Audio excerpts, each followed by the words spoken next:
esta, yo creo que esta debería ser siempre tu sintonía. Lo que No, el viento se no. llevó. ¿No es una de tus películas favoritas? Sí, porque la he visto muchas veces. Yo no, tampoco es una de mis películas favoritas. La veo muy bien.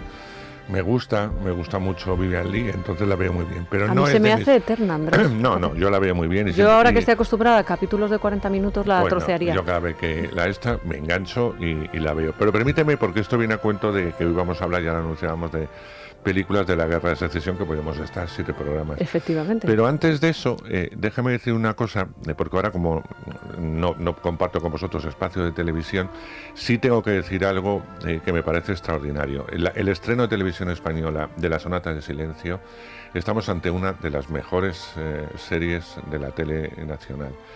Y es que es cine, puro y duro. Fantástica adaptación de una novela de muchísimo éxito, porque yo creo que iban 7 u 8 ediciones de la novela, y me parece muy bien que Televisión Española vuelva a sus orígenes, es decir, a coger adaptaciones de libros, que lo ha hecho muy bien, y llevarlos a la pequeña pantalla, porque para eso está Televisión Española, no para hacer otras cosas que no me gustan absolutamente nada. Pero eso sí, y sobre todo se está hecho con una calidad tremenda, con una interpretación bárbara de todos los que están ahí, de todos los actores, y especialmente destacar a Marta Etura, que está magnífica. Es impresionante el trabajo de Marta en La Sonata del Silencio. Una serie que va a gustar a todo el mundo. Mira que un primer episodio siempre, yo no he leído la novela, es difícil por las tramas, etcétera, y te puedo asegurar que engancha. Si El tiempo entre costuras fue una buena adaptación, esta es mucho mejor adaptación y además mucho más adecuada a lo que cuentan. Así que totalmente recomendable. Perfecto. Porque son como episodios, o sea, son 9 episodios, es lo que va a durar. Pero son como películas. Además, Televisión Española nos permite verlo a través de su página web. Y además si lo ves en directo los martes a las 10:30, lo ves, también lo puedes ver en Movistar. Movistar seguro que lo cuelga, como hizo con El tiempo entre costuras, que es una de las series de su catálogo. Colgar, pero independientemente, ya sabéis que Televisión Española no tiene anuncios, y además es una serie se agradece, sí. Que no tenga anuncios es bueno por las tramas. Anoche fue el primero, si no me equivoco. El martes. Los martes va a ser. Martes a las 10:30. Pues Bueno, pues vamos con las películas. Sí, ¿por qué la elección? Porque es un tema, fíjate que tenemos estrenos curiosos esta semana, entre ellos el de Bridget Jones, claro, pero sin embargo se estrenan has elegido... Los hombres libres de Jones, que vuelve a acercar a los espectadores un periodo, además real, porque es una historia real de la Guerra de Secesión norteamericana, y entonces dijimos, bueno, pues no es que sea una efeméride, pero sí nos viene bien para contar algo que es casi imposible. Es decir, son tantas y tantas las películas que han hecho en Estados Unidos de su guerra, de su guerra civil, que evidentemente sería pues absurdo el tener que el reducir esto a pocos minutos, así que casi nos hemos ido por décadas a la hora de seleccionar alguna de las películas. Son los básicos, ¿no? Nos vas a hablar algunas básicas, de las que todos deberíamos ver si nos gusta este género, y si no también. Y si no también, y luego también habrá otros que digan, pues se le ha olvidado esta, se le ha olvidado la otra. Eso es bueno, porque así usted también refresca la memoria y puede jugar con aquella que quiere. @eslamana de FJL, ahí dentro de un ratito voy contando las que han ido llegando, porque hay muchos oyentes hay muchos que tienen sus propias favoritas. Todo empieza con la obra del gran director, del gran cineasta norteamericano Griffith, que hizo El nacimiento de una nación, una película muda, una película grandiosa que sigue formando parte de la historia del cine, y que evidentemente sus peleas, todo lo que conllevaba era incluso casi reciente, porque estamos hablando de principios del cine mudo. Es verdad que tenía una tendencia hacia el sur, y sobre todo era una película muy racista, porque el Ku Klux Klan era totalmente idealizado y eran unos salvadores. Todos sabemos lo que hicieron y evidentemente cómo trataron a los negros. Pero es una película imprescindible. Se acaba de editar además en Blu-ray, con una edición totalmente remasterizada, y a los que les gusta el cine, ya no solamente las películas de secesión, El nacimiento de una nación es evidentemente imprescindible. Uno de los básicos. Hay una película de la que hablaremos en su momento, porque tiene multitud de anécdotas y multitud de historias, como es Lo que el viento se llevó, que es otro gran fresco, este fue ya en los años 30, de la Guerra de Secesión, visto también desde el punto de vista sureño. Es verdad que la historia de Escarlata es lo que importa, pero todo lo que rodea a esta historia. Es en el sur, es el ascenso, la caída, la guerra, la destrucción. La guerra es lo de menos realmente en esta película. Hay mucho de guerra. Muchísimo, el incendio de Atlanta, en fin, hay muchas cosas, un elenco extraordinario. Y una realidad, y es la que dio, la que ha hecho ese sonido que ha hecho que comentemos esta película, como la que muestra realmente que las cosas no se pusieron bien y que pasaron hambre. El hambre total, y este es lo que sería el intermedio de Lo que el viento se llevó, que insisto, cuando se conmemore la fecha del estreno de la película, pues hablaremos de Lo que el viento se llevó. A Dios pongo por testigo de que no lograrán aplastarme. Viviré por encima de todo esto y cuando haya terminado, nunca volveré a saber lo que es hambre. No, ni yo ni ninguno de los míos. Aunque tenga que estafar, que ser ladrón. Jezabel es otro de los títulos que has elegido, Jezabel, Andrés. Sí, porque se hizo la Warner, la otra era Metro, la Warner, lo que hizo fue buscar una heroína también del sur, en contraposición con Escarlata, para intentar luchar contra lo que fue el éxito de Lo que el viento se llevó, y le salió una película redonda, y que también está ambientada en el sur, en las señoritas del sur, en lo que pensaban o no pensaban, pero al final se convirtió en una historia de lucimiento de una de las mejores actrices que ha dado Hollywood, que es Bette Davis. Jezabel es una historia maravillosa, sobre todo porque además no ha pasado el tiempo. Es un melodrama que la ves 1.000 veces y donde también se trata, y muy a fondo, el tema de la guerra. Lo que sobresale es esta mujer, entre comillas, mala y sin escrúpulos para conseguir lo que quiere, aunque el cine de la época pues había que castigarla. La castigó, evidentemente, no podía salir airosa, como claro. Sale Escarlata, porque Escarlata más o menos sale airosa, porque la frase final de Lo que el viento se llevó, de mañana lo pensaré, es una cosa que todo el mundo sabemos, que cuando decía esa frase nunca lo volvía a pensar, porque ella tiraba para adelante y hacía lo que le daba la gana. Pero en esta sí tenía un final rotundo. Jezabel con Bette Davis. Buenas tardes a todos. Siento muchísimo llegar tarde. He tenido problemas con el potro. Hola, querida.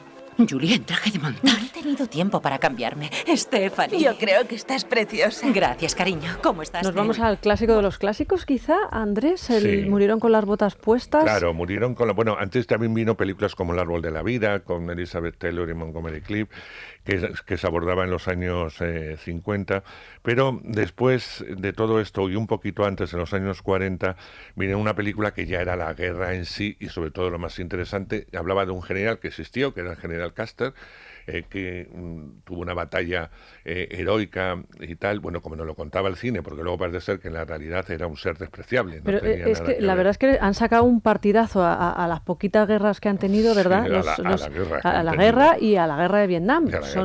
Otro día, si te parece, abordamos ese género, porque son las dos, eso y la llegada del hombre a la luna, ¿no? Son las grandes empresas, ¿no? Pues ahí hay dos películas, yo creo que muy importantes. Por un lado era Murieron con las bocas puestas, que es una historia épica, con el final máximo, que todo el mundo aplaudía la batalla, y aunque al final moría muy heroicamente, etcétera. Era una peli, y sigue siendo una peli muy significativa por cómo está hecha. Y luego, para mí, una obra de arte como es Fort Bravo, con John Wayne como un intérprete general que luchaba, evidentemente, y que hacía que viéramos también la crudeza de esa guerra. Así que, pues si queréis, oímos un poquito de Murieron con las botas puestas. Fort Bravo lo dejamos para otro día. Yo creo que eres el primer militar que ascendió a general sin abandonar su cinturón. Espera que me den ese destino en el cuartel general cuando termine esta campaña. Empezaré a engordar y me pondré como el general Scott. Engordaremos y seremos felices. Juntos. Y la gente dirá, no me digas que la vida en Dakota era muy difícil. Todavía la imagen es risueña, si puede decirse de alguna manera. Ya en más limpia. Efectivamente, ya empezamos en los años 80, ¿verdad? En los años 60 ya empezamos 70, a meter caña y nos damos cuenta de que han vivido una guerra realmente terrible, ¿no? Como es el fuera de la ley, donde un confederado va a vengarse, y entonces es una historia cruenta, magníficamente interpretada además por Clint Eastwood. Nos da otro aspecto de cómo quedaron de tocados algunos de esos hombres. Ya no solamente era el acto en sí de patriótico o sentimental o emocional, sino realmente lo que pasaron. Ya no eran esos seres tan limpios y tan pulcros, sino que ahí entraba lo que luego hablaremos en estrenos de Los hombres libres de Jones, ¿no? No retengas el caballo por mí, yo sí puedo cabalgar. No lo retengo por ti, estúpido jovenzuelo. Si salimos al descampado, los soldados que hay por todo el sur de Missouri nos obligarán a empezar otra guerra. Así que tú eres Josie Wells. ¿Cómo lo sabe, abuelita?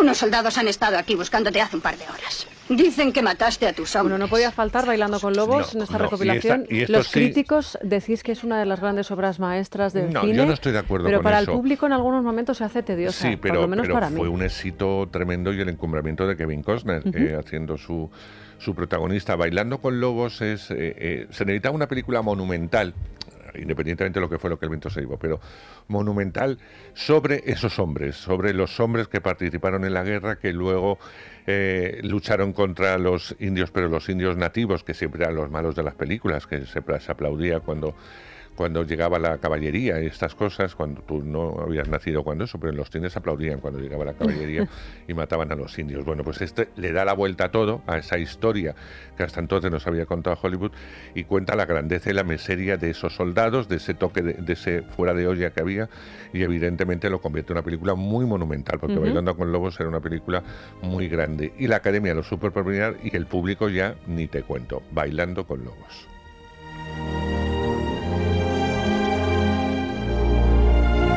Dos títulos más, Andrés. Bueno, pues estaba por un lado donde los negros también tuvieron una importancia. Una película de John Ford que se llama El Sargento Negro, que era muy importante, porque sacaba por primera vez esos negros que lucharon tanto en un bando como en el otro.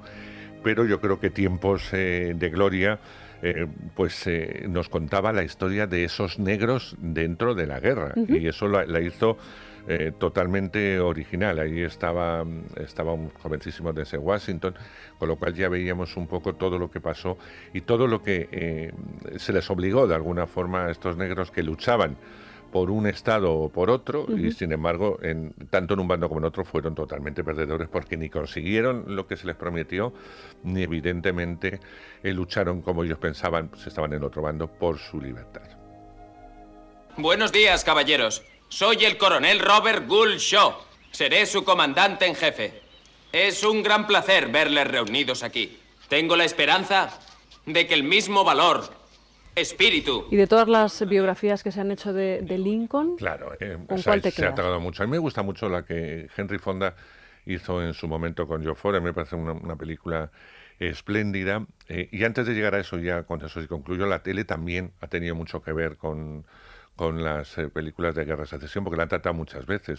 Quizá la más conocida y la más popular fue Norte y Sur. Hay que acordarse, sí, la fue gran una serie que ha repuesto grandiosa. además varias veces. Pero el Lincoln pues quedará en la memoria por el Oscar que le dieron a Daniel Day-Lewis por la película de Spielberg, que el propio Spielberg dijo que por primera vez estuvo más pendiente de la dirección de actores, de los actores y de la historia que quería contar, que de sus efectos especiales o de todo lo que rodeó a Lincoln. A mí Lincoln me resulta muy tediosa, muy aburrida, te lo dije en su momento. En su día, sí. Porque me gustaría que lo hubiera contado y hubiera dado otras cosas, ¿no?